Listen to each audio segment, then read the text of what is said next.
आप देख रहे हैं आज न्यूज लाइव 101 नॉन स्टॉप, जहां आपको मिलती है हर घंटे की 101 बड़ी खबरें ठोस जानकारी के साथ। आज की तारीख है शुक्रवार 16 मई 2025। हिंदू पंचांग अनुसार ज्येष्ठ कृष्ण चतुर्थी, विक्रम संवत 2082 और आज है एकदंत संकष्टी चतुर्थी। इसी के साथ आज सिक्किम स्थापना दिवस भी है। इस्लामी हिजरी तारीख धु एल-किदा 1446 हिजरी। आज का विशेष दिन अंतर्राष्ट्रीय प्रकाश दिवस, इंटरनेशनल डे ऑफ लाइट। यह दिन विज्ञान, शिक्षा और विकास में प्रकाश की भूमिका को उजागर करने के लिए मनाया जाता है। तो चलिए बिना रुके, बिना थमे शुरुआत करते हैं आज की मुख्य खबरें, खास खबरें, जरूरी जानकारी और अहम समाचारों के सिलसिले की, केवल आज न्यूज लाइव 101 नॉन स्टॉप पर। रेल मंत्रालय ने 1000 रेलवे स्टेशनों को अत्याधुनिक सुविधाओं से युक्त बनाने के लिए 50,000 रुपए करोड़ की योजना की घोषणा की। परियोजना के अंतर्गत स्वच्छता, वाईफाई, हरित ऊर्जा और स्मार्ट टिकटिंग की सुविधाएं शामिल की जाएंगी। वाणिज्य मंत्रालय ने 16 मई को बताया कि अप्रैल 2025 में भारत का निर्यात 12.3 लाख रुपए करोड़ रहा, जो अब तक का सर्वोच्च है। इंजीनियरिंग, कृषि और फार्मा उत्पाद प्रमुख योगदानकर्ता रहे। प्रधानमंत्री नरेंद्र मोदी ने स्वच्छ ऊर्जा मिशन के तीसरे चरण का शुभारंभ किया। इस चरण में सोलर, विंड और हाइड्रो पावर संयंत्रों की स्थापना की जाएगी। रिजर्व बैंक ने निर्देश जारी किया कि क्रेडिट कार्ड पर अधिकतम वार्षिक ब्याज दर 24% से अधिक नहीं होगी। सभी बैंक को 3 महीने में यह नियम लागू करना होगा। स्वास्थ्य मंत्री ने डिजिटल हेल्थ कार्ड योजना की शुरुआत की, जिसके तहत प्रत्येक नागरिक का मेडिकल रिकॉर्ड एक पोर्टल पर डिजिटल रूप से सुरक्षित रहेगा। सूचना प्रौद्योगिकी मंत्रालय ने बताया कि देश के 6 लाख से अधिक गांवों को हाई स्पीड फाइबर नेटवर्क से जोड़ दिया गया है। नए संसद भवन में पहला विशेष सत्र आयोजित हुआ, जिसमें लोकतंत्र की मजबूती और संविधान की भूमिका पर चर्चा की गई। कृषि मंत्रालय ने प्राकृतिक खेती को बढ़ावा देने के लिए 2000 रुपए करोड़ की योजना का ऐलान किया। यह योजना उत्तर प्रदेश, मध्य प्रदेश और गुजरात में लागू होगी। शिक्षा मंत्रालय ने घोषणा की कि कक्षा 6 से 12 तक के छात्रों के लिए सभी विषयों के डिजिटल पाठ्यक्रम जारी किए गए हैं। रक्षा मंत्रालय ने बताया कि भारत ने 3 सफल मिसाइल परीक्षण किए हैं, जिनमें हवा से हवा में मार करने वाली प्रणाली भी शामिल है। भारत और जापान के बीच रक्षा तकनीकी सहयोग को लेकर एक समझौते पर हस्ताक्षर हुए। इससे संयुक्त परियोजनाओं को बढ़ावा मिलेगा। लखनऊ में 16 मई को मुख्यमंत्री योगी आदित्यनाथ ने गंगा सफाई के लिए 2000 रुपए करोड़ की नई परियोजना का शुभारंभ किया। योजना के तहत 25 जिलों में सीवेज ट्रीटमेंट प्लांट और घाट विकास किया जाएगा।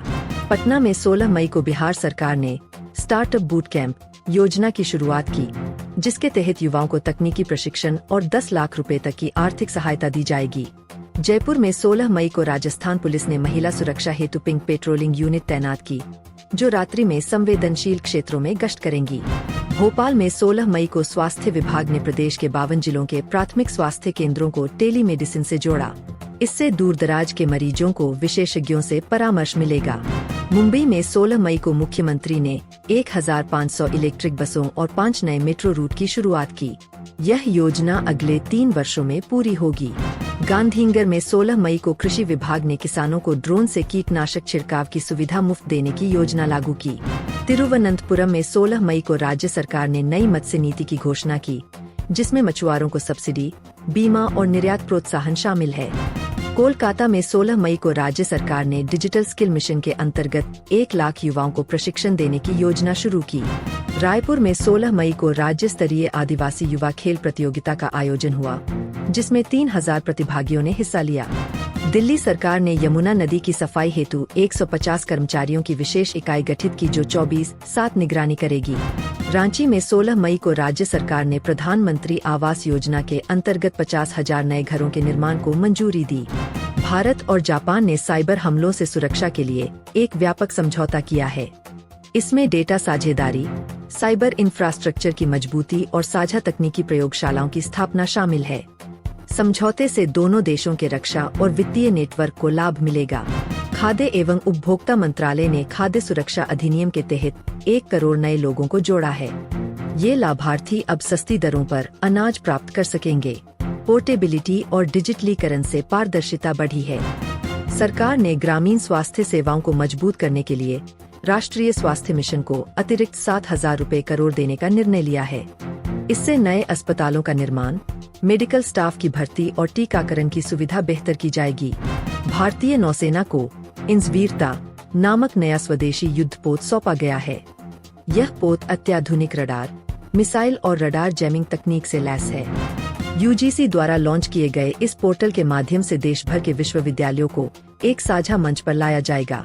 छात्र अब ऑनलाइन डिग्री, कोर्स मॉड्यूल और रिसर्च डेटा एक्सेस कर सकेंगे। एमएसएमई मंत्रालय ने स्टार्टअप और युवा व्यवसायों को ऋण और तकनीकी सहायता के लिए 500 रुपए करोड़ की योजना को मंजूरी दी है। इससे विशेष रूप से ग्रामीण उद्यमों को लाभ मिलेगा। केंद्र सरकार ने असंगठित क्षेत्र के श्रमिकों के लिए नई बीमा योजना शुरू की है। इसमें 2 लाख रुपए तक का दुर्घटना कवर और 500 रुपए मासिक स्वास्थ्य सहायता शामिल होगी। तेल और प्राकृतिक गैस मंत्रालय ने चीनी मिलों और किसानों को प्रोत्साहित करने हेतु एथेनॉल मिश्रण नीति में बदलाव किया है, जिससे पेट्रोल में 20% एथेनॉल मिलाने का लक्ष्य 2027 तक पूरा हो सकेगा। कृषि निर्यात को सुविधाजनक बनाने के लिए सरकार ने 12 राज्यों में एग्री एक्सपोर्ट जोन घोषित किए हैं। इन जोन में फसल परीक्षण, कोल्ड स्टोरेज और परिवहन की विशेष व्यवस्था होगी। इलेक्ट्रॉनिक्स मंत्रालय की नई नीति में स्टार्टअप्स को पहले 5 वर्षों तक टैक्स छूट और सस्ती सर्वर होस्टिंग की सुविधा मिलेगी। भारत ने जलवायु परिवर्तन, प्लास्टिक प्रदूषण और कार्बन उत्सर्जन जैसे विषयों पर व्यापक योजना प्रस्तुत की। भारत की one nation one green plan पहल को अन्य देशों ने सराहा। भीड़ को नियंत्रित करने के लिए 4 धाम मार्गों पर डिजिटल पास प्रणाली और सीमित वाहन नीति लागू की गई है। यात्रियों की सुविधा हेतु 24/7 हेल्पलाइन भी शुरू की गई है। राज्य सरकार ने तूफान से प्रभावित चेन्नई और आसपास के इलाकों में 500 रुपए करोड़ की राहत राशि मंजूर की है। इसमें अस्थायी शिविर, खाद्य सामग्री और दवाएं शामिल है। सरकार ने गेहूं और धान उत्पादकों के लिए फसल बीमा योजना में संशोधन किया है, जिससे न्यूनतम प्रीमियम में अधिक कवरेज मिलेगा। बीमा प्रक्रिया अब पूरी तरह ऑनलाइन होगी। राज्य के 2000 से अधिक स्कूलों में स्मार्ट क्लास की सुविधा शुरू की गई है। इसमें स्मार्ट बोर्ड, प्रोजेक्टर और डिजिटल कंटेंट शामिल है।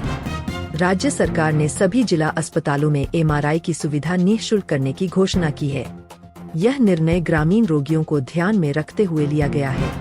वन विभाग ने ग्रामीण इलाकों में बढ़ते हाथी हमलों को देखते हुए सतर्कता बरतने के निर्देश दिए हैं। निगरानी टीमों को सक्रिय किया गया है। राज्य सरकार ने महिलाओं को छोटे व्यवसाय शुरू करने के लिए 300 रुपए करोड़ का पैकेज मंजूर किया है। इसमें प्रशिक्षण, ऋण और बाजार सुविधा दी जाएगी। हर घर जल मिशन के तहत अब तक 78% गांवों में पाइपलाइन बिछाई जा चुकी है। शेष क्षेत्रों में कार्य प्रगति पर है। सरकार ने 500 पंचायत पुस्तकालयों को डिजिटल लाइब्रेरी में बदलने की योजना पर कार्य शुरू किया है। राज्य सरकार ने महिला समूहों को सिलाई, डेयरी और डिजिटल स्किल्स में प्रशिक्षण देना शुरू किया है।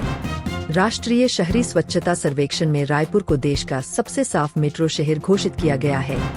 मंत्रालय ने दिल्ली से जयपुर के बीच देश के पहले इलेक्ट्रिक हाईवे के निर्माण की घोषणा की है। 200 किलोमीटर लंबे मार्ग पर इलेक्ट्रिक ट्रकों और बसों के लिए चार्जिंग स्टेशन बनाए जाएंगे। यह परियोजना 2027 तक पूरी होगी।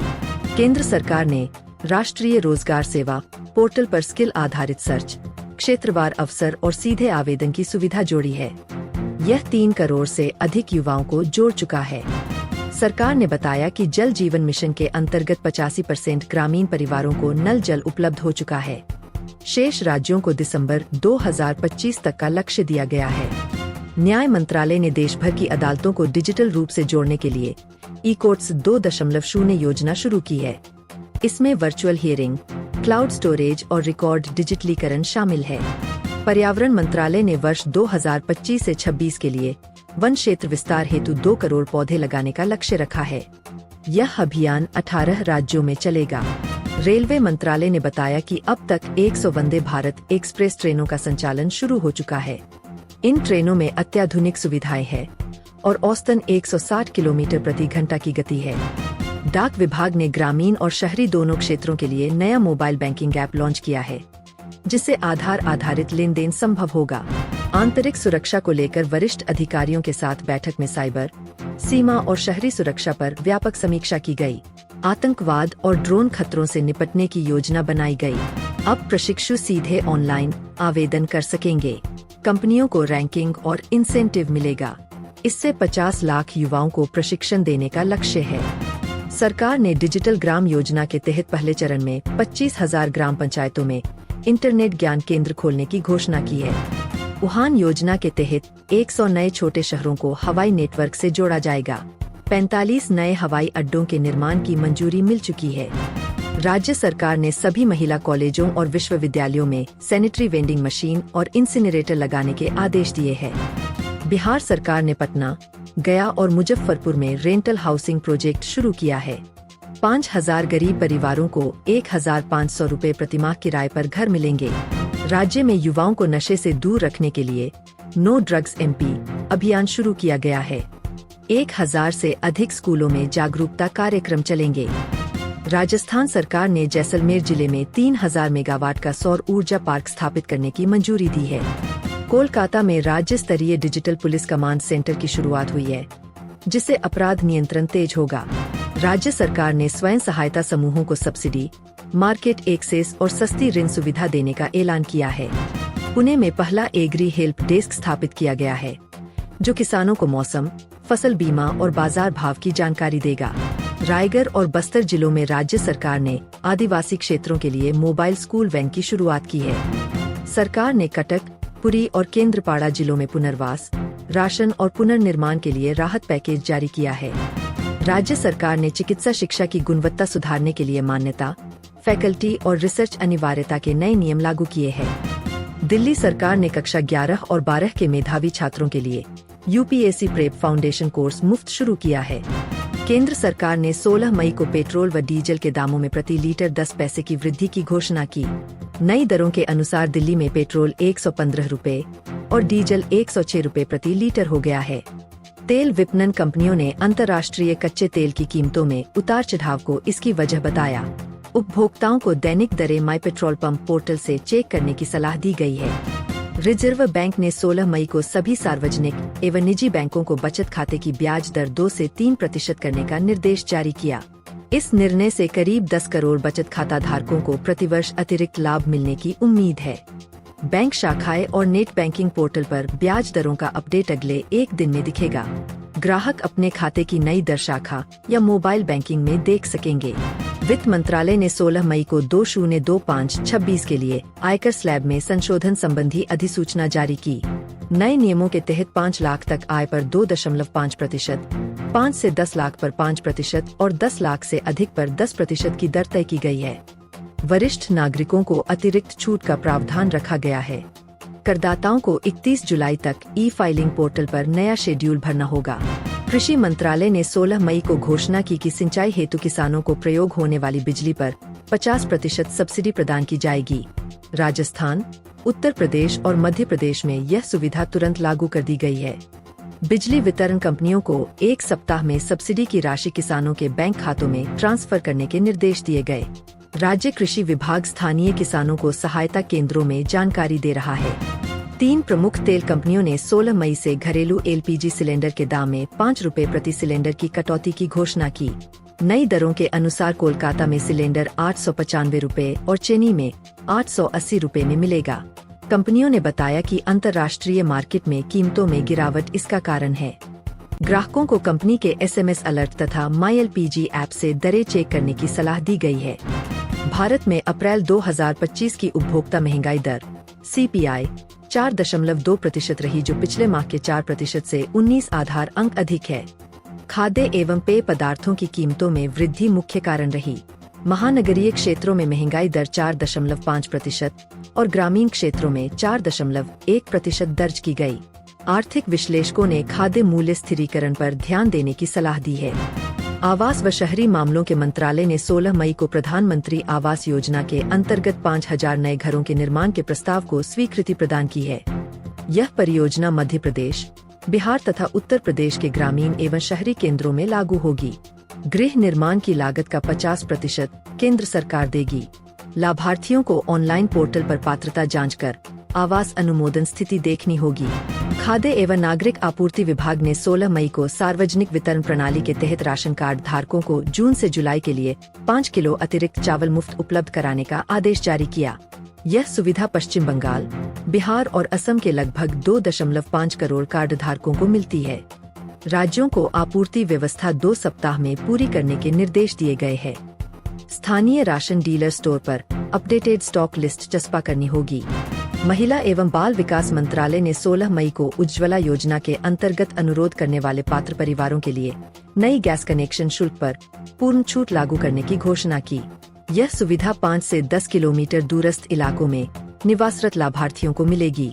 एलपीजी वितरक एजेंसियों को कनेक्शन प्रक्रिया का निःशुल्क प्रशिक्षण केंद्रों पर सामूहिक शिविरों में आयोजित करने के निर्देश दिए गए हैं। उच्च शिक्षा विभाग ने 16 मई को राष्ट्रीय छात्रवृत्ति योजनाओं में आवंटन राशि में 30% वृद्धि का आदेश जारी किया। इस वर्ष लगभग 7 लाख स्नातक और स्नातकोत्तर छात्र लाभान्वित होंगे। प्रत्येक छात्र को कॉलेज बैंक खाते में प्रतिवर्ष 12,000 रूपए प्रतिवर्ष आर्थिक सहायता प्राप्त होगी। राज्य शिक्षा विभागों को बैंक सत्यापन की प्रक्रिया 2 सप्ताह में पूर्ण करने के निर्देश दिए गए हैं। पेंशन मंत्रालय ने 16 मई को राष्ट्रीय पेंशन योजना (एनपीएस) के लिए निवेशकों को मिलने वाली वार्षिक ब्याज दर को 6.5% से बढ़ाकर 7% करने की घोषणा की। इस निर्णय से करीब 90 लाख एनपीएस सब्सक्राइबर्स को अतिरिक्त लाभ प्राप्त होगा। पेंशन प्रबंधन संरक्षक को ग्राहक पोर्टल पर नया दर अपडेट करने के निर्देश दिए गए हैं। ग्रामीण विकास मंत्रालय ने 16 मई को मनरेगा मजदूरों के भुगतान प्रक्रिया को तेज करने हेतु जुड़ी बैंकों को निःशुल्क नेफ्ट तथा इम्स सुविधा देने का निर्देश जारी किया। अब मजदूरों को मजदूरी राशि 2 कार्य दिवस के भीतर प्राप्त होगी। राज्यों को मोबाइल संदेश प्रणाली से भुगतान अलर्ट भेजने और ग्राम पंचायतों में पोर्टल रजिस्ट्रेशन सुनिश्चित करने के निर्देश दिए गए हैं। इलेक्ट्रॉनिक्स एवं आईटी मंत्रालय ने 16 मई को मोबाइल प्रीपेड रिचार्ज प्लान पर लागू माल एवं सेवा कर को 5% से घटाकर 2% करने की घोषणा की। इस छूट से लगभग 20 करोड़ मोबाइल ग्राहकों को मासिक रिचार्ज योजना पर राहत मिलेगी। दूरसंचार सेवा प्रदाताओं को बिलिंग सिस्टम में संशोधन हेतु समय सीमा 2 सप्ताह दी गई है। ग्राहक ऐप या एसएमएस के जरिए अपडेट देख सकेंगे। एनपीसीआई ने 16 मई को यूपीआई लेन देन की प्रतिदिन सीमा 1 लाख रुपए से बढ़ाकर 1,50,000 रुपए करने का प्रस्ताव आरबीआई को सौंपा। नया नियम मंजूर होने पर व्यापारियों और नागरिकों दोनों को डिजिटल भुगतान में सुविधा बढ़ेगी। एनपीसीआई ने बैंकों को भुगतान इंटरफेस अपडेट करने तथा मोबाइल ऐप्स में नई सीमा दर्शाने के निर्देश दिए हैं। व्यापारी संगठनों ने इसे सर्वथा स्वागत योग्य कदम बताया है। डिजिटल मंत्रालय ने 16 मई को नागरिकों को एसएमएस एवं ईमेल के माध्यम से साइबर फ्रॉड अलर्ट भेजने की नई सेवा आरंभ की। यह सेवा फर्जी कॉल, फिशिंग लिंक और ओटीपी धोखाधड़ी जैसी घटनाओं की सूचना देती है। लगभग 5 से 10 निजी और सरकारी बैंक ग्राहकों को भी यह अलर्ट मिलेगा। मंत्रालय ने ग्राहकों को आधिकारिक पोर्टल पर जाकर अपनी संख्या पंजीकृत करने का निर्देश दिया है। न्यूयॉर्क में 16 मई को संयुक्त राष्ट्र मुख्यालय में सतत विकास लक्ष्यों (SDGs) पर उच्च स्तरीय बैठक बुलाई गई। इसमें 120 से अधिक देशों के प्रतिनिधियों ने गरीबी उन्मूलन, स्वच्छ जल आपूर्ति और शिक्षा की गुणवत्ता पर चर्चा की। भारत के प्रतिनिधि ने ग्रामीण स्वास्थ्य सेवाओं और डिजिटल शिक्षा कार्यक्रमों का अनुभव साझा किया। बैठक में अगले 5 वर्षों के लिए वित्तीय सहयोग की योजनाएं प्रस्तुत की गयीं। ब्रुसेल्स में 16 मई को यूरोपीय संघ और चीनी प्रतिनिधिमंडल ने 2 लाख किलोमीटर समुद्री मार्गों पर व्यापार सुरक्षा और टैरिफ कटौती के समझौते पर सहमति व्यक्त की। समझौते के तहत उत्तरी यूरोप और दक्षिण पूर्व एशियाई बंदरगाहों के बीच कंटेनर परिवहन शुल्क में 15% तक की कमी प्रस्तावित है। दोनों पक्ष अगले 3 महीनों में लागू रूपरेखा तैयार करेंगे। वाशिंगटन डीसी में 16 मई को अमेरिका और विश्व बैंक के संयुक्त आर्थिक स्थिरता सम्मेलन का समापन हुआ। इसमें 50 से अधिक विकासशील देशों ने 2025-26 के लिए $4 अरब ऋण सहायता पैकेज पर सहमति दी। सतत इंफ्रास्ट्रक्चर, जलवायु अनुकूलन और डिजिटल वित्त समावेशन पर विशेष जोर रहा। सम्मेलन के अंत में एक नया तकनीकी सहयोग मंच स्थापित करने की घोषणा की गई। टोक्यो बंदरगाह पर 16 मई से शुरू होने वाले हिंद प्रशांत नौसैनिक अभ्यासों में जापान, ऑस्ट्रेलिया और भारत की नौसेनाएं शामिल हुईं। 5 दिन तक चलने वाले अभ्यास में विमान वाहक समूह, पनडुब्बी युद्धाभ्यास और समुद्री खोज एवं बचाव अभ्यास आयोजित होंगे। जापानी रक्षा मंत्रालय ने कहा कि यह कदम क्षेत्रीय समुद्री सुरक्षा को मजबूत करने हेतु उठाया गया है। मॉस्को में 16 मई को रूस भारत ऊर्जा समिट में 5 नए हाइड्रो और सोलर ऊर्जा परियोजनाओं पर समझौते पर हस्ताक्षर हुए। परियोजनाएं कश्मीर घाटी और साइबेरिया में विकसित की जाएंगी, जिसमें कुल $2 अरब का निवेश होगा। दोनों ऊर्जा मंत्रियों ने कहा कि इससे ऊर्जा सुरक्षा और पारिस्थितिक संतुलन दोनों को बढ़ावा मिलेगा। परियोजनाओं का कार्यान्वयन 2026 तक पूरा करने का लक्ष्य रखा गया। ब्रासीलिया में 16 मई को ब्राजील सरकार ने अमेजन वर्षावन संरक्षण कोष के लिए अगले 5 वर्षों में 10 अरब अमरीकी डॉलर आवंटित करने की घोषणा की। इस कोष से अवैध कटान रोकने, वन्यजीव रक्षा और आदिवासी समुदायों के पुनर्वास पर कार्य होगा। विश्व बैंक और संयुक्त राष्ट्र पर्यावरण कार्यक्रम ने इस पहल का समर्थन किया। लंदन में 16 मई को ब्रिटिश संसद ने नया जलवायु परिवर्तन अधिनियम पारित किया, जिसके तहत 2035 तक CO उत्सर्जन को 60% तक कम करने का लक्ष्य रखा गया है। अधिनियम में उद्योगों हेतु उत्सर्जन कर व्यवस्था, नवीकरणीय ऊर्जा प्रोत्साहन और इलेक्ट्रिक वाहनों पर सब्सिडी बढ़ाने के प्रावधान शामिल है। सरकार ने अगले सप्ताह नियमावली जारी करने का आश्वासन दिया। टोरंटो में 16 मई को कनाडाई प्रधानमंत्री और भारतीय प्रधानमंत्री ने टेक्नोलॉजी साझेदारी फोरम में कृत्रिम बुद्धिमत्ता एवं क्लाउड कंप्यूटिंग स्टार्टअप्स के लिए $5 मिलियन का कोष घोषित किया। इसमें 6 महीने के इंटर्नशिप एवं अनुसंधान आदान प्रदान कार्यक्रम भी शामिल है। दोनों देशों के विश्वविद्यालय एवं उद्योग जगत ने इसका स्वागत किया। कैनबरा में 16 मई को ऑस्ट्रेलियाई सरकार ने ग्रेट बैरियर रीफ के आसपास 300 समुद्री किलोमीटर के रक्षा प्रोटेक्शन जोन की घोषणा की। जोन में औद्योगिक मछली पकड़ने और तेल ड्रिलिंग पर पूर्ण प्रतिबंध रहेगा। पर्यावरण मंत्री ने कहा कि इससे विश्व धरोहर स्थल की जैव विविधता संरक्षित होगी। योजना का लागू विवरण अगले 2 महीनों में जारी किया जाएगा। जिनेवा में 16 मई को वैश्विक स्वास्थ्य नवाचार शिखर सम्मेलन का उद्घाटन हुआ, जिसमें विश्व स्वास्थ्य संगठन, दवा निर्माता और NGO के प्रतिनिधि शामिल हुए। 5 दिन तक चलने वाले सम्मेलन में 150 से अधिक प्रौद्योगिकी आधारित स्वास्थ्य समाधानों की प्रदर्शनी लगाई गई। सम्मेलन में डिजिटल टेलीमेडिसिन, वैक्सीन आपूर्ति श्रृंखला सुधार और दूरदराज के क्षेत्रों के लिए पोर्टेबल लैब विकसित करने पर चर्चा हुई। जकार्ता के गुब्दंग्स स्टेडियम में 16 मई को भारत, इंडोनेशिया एवं श्रीलंका के मध्य त्रिकोणीय क्रिकेट सीरीज का पहला T20 मैच खेला जाएगा। भारतीय टीम ने टॉस जीतकर पहले गेंदबाजी करने का निर्णय लिया है। स्टेडियम में 15,000 दर्शक बैठने की व्यवस्था है। सीरीज विजेता टीम को जनवरी 2026 में आयोजित T20 विश्व कप के लिए प्रोत्साहन स्थान मिलेगा।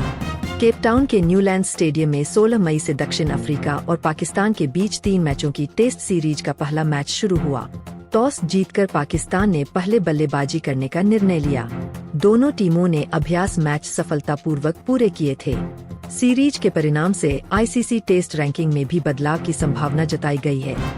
मुंबई के वानखेड़े स्टेडियम में 17 मई को मुंबई इंडियंस और चेन्नई सुपर किंग्स के बीच इंडियन प्रीमियर लीग 2025 का रोमांचक खेल होगा। दोनों टीमों के कप्तान ने मीडिया से कहा कि वे जीत के लिए पूर्ण जोर लगाएंगे।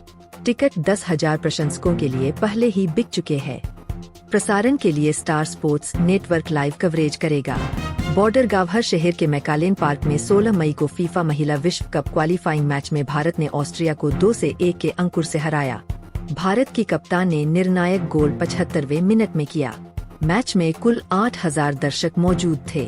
फीफा ने भारत की टीम का उत्साहवर्धन किया और क्वालिफायर्स के अगले चरण हेतु शुभकामना दी।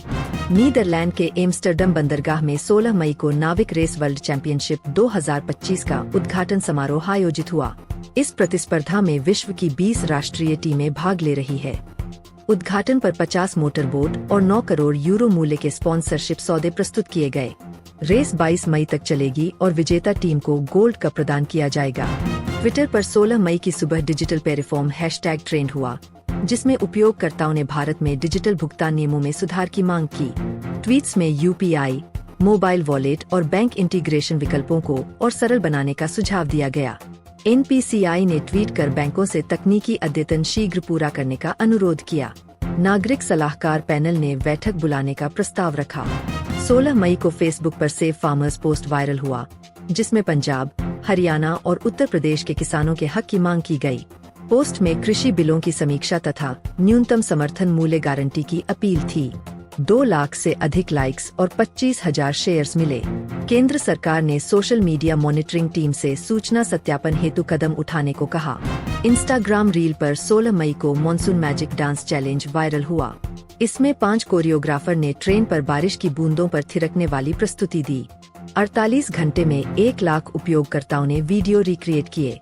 टूरिज्म डिपार्टमेंट ने इसे सांस्कृतिक प्रचार का हिस्सा बताते हुए ऑफलाइन इवेंट की घोषणा की। YouTube शॉर्ट्स पर 16 मई को इको क्लीन अप अभियान के तहत NGO और स्कूली बच्चों ने नदी किनारे कचरा हटाने का वीडियो साझा किया। 70 सेकंड के क्लिप ने 2 लाख व्यूज पार किए और कई नगर निगमों ने सफाई टीम भेजी। केंद्रीय पर्यावरण मंत्रालय ने अभियान को मुख्य पेज पर हाईलाइट किया और सप्ताहांत में आयोजित वर्ल्ड क्लीन अप डे हेतु 500 टीमों की भागीदारी सुनिश्चित की। 16 मई को लिंक्डइन पर स्किल इंडिया फोरम थ्रेड में उद्योग जगत के 5 विशेषज्ञों ने तकनीकी कौशल विकास, प्रशिक्षु पाठ्यक्रम और स्वरोजगार अवसरों पर गहन चर्चा की। थ्रेड में राज्य सरकारों से कौशल प्रशिक्षण केंद्रों के विस्तार की सलाह दी गई। कन्याकुमारी तथा लखनऊ के मॉडल सफल बताए गए। शिक्षा मंत्रालय ने सप्ताहांत में एक ऑनलाइन वेबिनार आयोजन की घोषणा की। तो ये थी आज की 101 ठोस खबरें, बड़ी खबरें, जरूरी खबरें और विशेष जानकारियां सिर्फ आज न्यूज लाइव 101 नॉनस्टॉप पर। मुख्य समाचारों से लेकर जरूरी बातें, खास समाचारों से लेकर मुख्य खबरों तक, बड़ी घटनाओं से जुड़ी ठोस खबरें और जनजीवन से जुड़ी जरूरी बातचीत, सब कुछ आपने जाना आज के इस खास बुलेटिन में। हर सुबह, हर दोपहर, हर शाम आपके काम की खास खबरें, जरूरी खबरें और महत्वपूर्ण खबरें लाने का हमारा वादा यहीं जारी रहेगा। देखते रहिए आज न्यूज लाइव, क्योंकि यही है आपके काम की ठोस खबरें, जरूरी बातचीत और खास बातें।